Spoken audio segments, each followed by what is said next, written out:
दोस्तों नमस्कार। उत्तर प्रदेश में ईसीसी एजुकेटर प्री प्राइमरी शिक्षक भर्ती विज्ञापन 8,684 और 8800 पदों पे 8800 पदों की भर्ती विज्ञापन में 6 जनपदों के आवेदन का लिंक एक्टिवेट कर दिया गया है। आवेदन की अंतिम तिथि है 27 मार्च। वहीं आजमगढ़, गोंडा, लखनऊ, गोरखपुर, जौनपुर, बस्ती जनपद के 8800 पदों के भर्ती विज्ञापन के आवेदन के लिंक। वहीं पेमेंट में वृद्धि को लेकर आप लोगों को इस चैनल के माध्यम से सबसे पहले जानकारी दी गई थी कि 1 अप्रैल से आपकी पेमेंट बढ़ जाएगी। नोटिस जारी कर दी गई है। वही 3 जनपदों की भर्ती प्रक्रिया को पूरी तरह से रद्द कर दिया गया है और जिन जनपदों में आवेदन की प्रक्रिया पूरी कर ली गई है उनके डॉक्यूमेंट वेरिफिकेशन के रिजल्ट, सुल्तानपुर, जौनपुर, देवरिया जनपद का रिजल्ट, ईसीसी एजुकेटर भर्ती विज्ञापन के आवेदन से लेकर रजिस्ट्रेशन और आईडी पासवर्ड कैसे बनाने हैं संपूर्ण जानकारी मिलेगी। चैनल पे नए हो तो सब्सक्राइब कर लीजिएगा। पहले बात कर लेते हैं उत्तर प्रदेश में ईसीसी एजुकेटर 10,684 और 8800 पदों के भर्ती विज्ञापन में पेमेंट में वृद्धि को लेकर नोटिस जारी कर दी गई है। आप लोगों को इस चैनल के माध्यम से सबसे पहले जानकारी दी गई थी कि 1 अप्रैल से आप सभी की पेमेंट 25,000 प्लस देखने को मिलेगी। तो आज ऑफिशियली नोटिस में जारी कर दी गई है।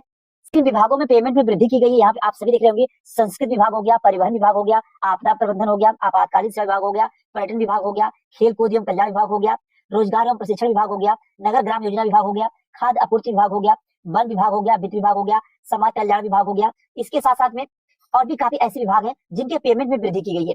लेकिन हम बात करें आउटसोर्स संविदा कर्मचारी जो ईसीसी एजुकेटर भर्ती विज्ञापन की बात की जा रही है, यहाँ बताया गया है। यहाँ पे आप सभी देख रहे होंगे आउटसोर्स की नई दरें जो लागू की गई हैं। अब टीचरों को 25,000 मिलेगा। सरकार ने आउटसोर्स के जरिए भर्ती होने वाले कर्मचारियों की न्यूनतम दरें जारी की है। इसके तहत भर्ती होने वाले डॉक्टरों को 40,000 रुपए तक सैलरी मिलेगी। वहीं शिक्षण सेवा के लिए 25,000 रुपए तक वेतन दिया जाएगा। यानी ईसीसी एजुकेटर भर्ती विज्ञापन एक शिक्षक भर्ती विज्ञापन है, ये आप सभी को ज्ञात होगा।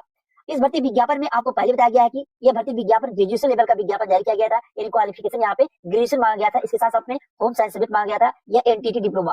तो यहाँ पे पेमेंट 1 अप्रैल से बढ़ के अब आप लोगों को 25,000 रुपए पेमेंट देखने को मिलेगी। ईसीसी एजुकेटर के 2 विज्ञापन जारी किए गए हैं। एक और विज्ञापन आने वाला है, तकरीबन 13,000 के आस पदों पे आपको ईसीसी एजुकेटर का विज्ञापन 1 से 2 माह के अंदर अंदर देखने को मिल जाएगा। इस भर्ती विज्ञापन में काफी कुछ बदलाव भी देखने को मिल सकते हैं। हो सकता है कि इस बार आपको रिटन परीक्षा भी देनी पड़ सकती है जो ईसीसी एजुकेटर भर्ती विज्ञापन जारी होगा 13,000 के आसपास। अब बात कर लेते हैं जिन जनपदों के आवेदन का लिंक एक्टिवेट किए गए हैं और जिनके आने वाले परीक्षा परिणाम है। आपके आजमगढ़ जनपद की भर्ती प्रक्रिया को ऑफिशियली तौर पर रद्द कर दिया गया है। अभी तक की जो अपडेट मिली है, जो आने वाला फाइनल परिणाम था और नोटिस आप लोगों को हो सकता है कि 1 से 2 दिनों में देखने को मिल जाए कि भर्ती प्रक्रिया को पूरी तरह से रद्द कर दिया गया आजमगढ़ जनपद में। और इसके साथ साथ में बस्ती जनपद में भी पूरी भर्ती प्रक्रिया को रद्द किया जाएगा। दोबारा से आवेदन का लिंक एक्टिवेट होगा। इसके बाद सुल्तानपुर जनपद हो गया। यहाँ पे भर्ती अभी विवादों में फंसी हुई है। आगे चलके क्या कुछ बदलाव होगा आप लोगों को जानकारी दे दी जाएगी। लेकिन जौनपुर जनपद हो गया और देवरिया जनपद हो गया। जौनपुर जनपद की भर्ती प्रक्रिया को रद्द नहीं किया जाएगा। इसी सप्ताह में आप लोगों को रिजल्ट देखने को मिल जाएगा जौनपुर जनपद का और देवरिया जनपद का फाइनल परिणाम भी आप लोगों को बहुत जल्द देखने को मिल जाएगा। रिजल्ट की प्रक्रिया तैयार कर ली गई है, लेकिन इस बार भी रिजल्ट आप लोगों को रैंडम लिस्ट के तहत देखने को मिलेगा। यानी कि ईसीसी एजुकेटर भर्ती विज्ञापन में चाहे डॉक्यूमेंट वेरिफिकेशन का रिजल्ट हो या फाइनल परिणाम हो, ये दोनों रिजल्ट रैंडम लिस्ट के तहत जारी किए जाएंगे। यानी एकेडमिक आधार पर जारी नहीं किए जाएंगे। जनपदों में 8800 पदों की भर्ती विज्ञापन के लिए आवेदन का लिंक इस सप्ताह में एक्टिवेट होने जा रहा है। उन जनपदों में सबसे पहली प्राथमिकता में आपका प्रतापगढ़ जनपद है, जहां पे आवेदन का लिंक इसी सप्ताह में एक्टिवेट कर दिया जाएगा।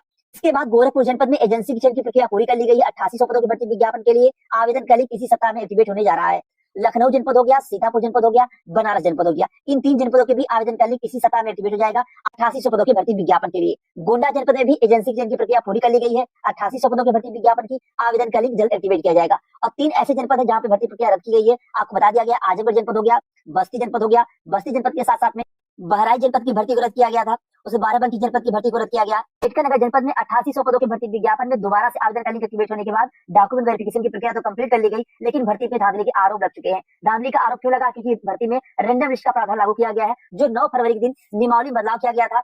वही अब सभी जनपदों में देखने को मिल रहा है रैंडम लिस्ट, चाहे डॉक्यूमेंट वेरिफिकेशन का रिजल्ट हो चाहे आपका फाइनल परिणाम हो। अब रैंडम लिस्ट को लेकर कैंडिडेट माननीय न्यायालय पहुंच चुके हैं। अब माननीय न्यायालय का क्या फैसला आता है आगे चल के कि क्या रैंडम लिस्ट का प्रावधान लागू होगा सभी जनपदों में या दोबारा से रैंडम लिस्ट को रद्द किया जाएगा और एकेडमी के आधार पर आपके डॉक्यूमेंट वेरिफिकेशन का रिजल्ट जारी होगा और फाइनल परिणाम जारी होगा। इसको लेकर अभी आप लोग इंतजार करना होगा। लेकिन आप सभी आवेदन जरूर करें। आप किसी भी जनपद से हो, यानी आप अपने ही जनपद में आवेदन करें। और अगर आप बगल के किसी जनपद में आवेदन करना चाहते हैं तो भी आप लोग आवेदन कर सकते हैं, क्योंकि इसके पहले 8800 पदों की भर्ती विज्ञापन हो चाहे 10,684 पदों की भर्ती विज्ञापन की बात की जाए, कुछ ऐसे भी कैंडिडेट रहे हैं वह अपने बगल वाले जनपद में आवेदन करके और नियुक्ति पत्र उनको मिल चुका है, वह ज्वाइनिंग भी कर चुकी है। इसलिए आप दूसरी जनपद में भी आवेदन कर सकते हैं।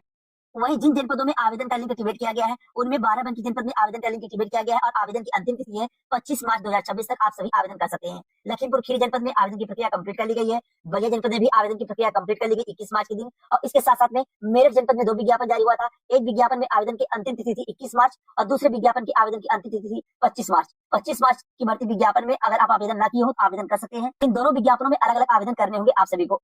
और एक बात आप सभी ध्यान दीजिएगा कि आपके जनपद में 10,684 पदों की भर्ती विज्ञापन की प्रक्रिया भी कंप्लीट हुई हो या ना कंप्लीट हुई हो। अगर 8800 पदों की भर्ती विज्ञापन में एजेंसी के चयन की प्रक्रिया पूरी कर ली जाती है तो आवेदन का लिंक जल्द एक्टिवेट हुआ देखने को मिलेगा। जैसे आजमगढ़ जनपद हो गया, आजमगढ़ के बाद आपका गोरखपुर जनपद हो गया, जौनपुर जनपद हो गया, बस्ती जनपद में भर्ती प्रक्रिया रद्द करके हो सकता है 10,684 और 8800 पदों की भर्ती विज्ञापन को एक साथ मर्ज करके विज्ञप्ति जारी की जाए।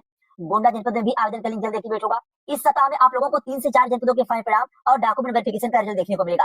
कानपुर जनपद में 8800 पदों की भर्ती विज्ञापन के कानपुर देहात और कानपुर नगर जनपद में एजेंसी के चयन की प्रक्रिया इस सप्ताह में नोटिस जारी की जाएगी। उसके बाद अप्रैल माह में 8800 पदों की भर्ती विज्ञापन कानपुर जनपद में आवेदन का लिंक एक्टिवेट किया जाएगा। और जो भी रिजल्ट आना बाकी रह गया कानपुर नगर और कानपुर देहात जनपद में, यह रिजल्ट आप लोगों को संभवतः कोई टेक्निकल इशू नहीं आता तो इसी सप्ताह में देखने को मिल जाएगा। कुछ ऐसे भी जनपद है जहाँ पे अभी भी जांच चल रही है, क्या रिजल्ट जारी होगा या भर्ती प्रक्रिया रद्द होगी। जैसे आपका अयोध्या जनपद हो गया, जहाँ पे भर्ती अभी विवादों में फंसी हुई है। हो सकता है कि पूरी भर्ती प्रक्रिया को रद्द करके दोबारा से आवेदन का लिंक एक्टिवेट किया जाए। ये आज के लिए बस इतना ही। चैनल पे नए हो तो सब्सक्राइब कर लीजिएगा। बहुत बहुत धन्यवाद।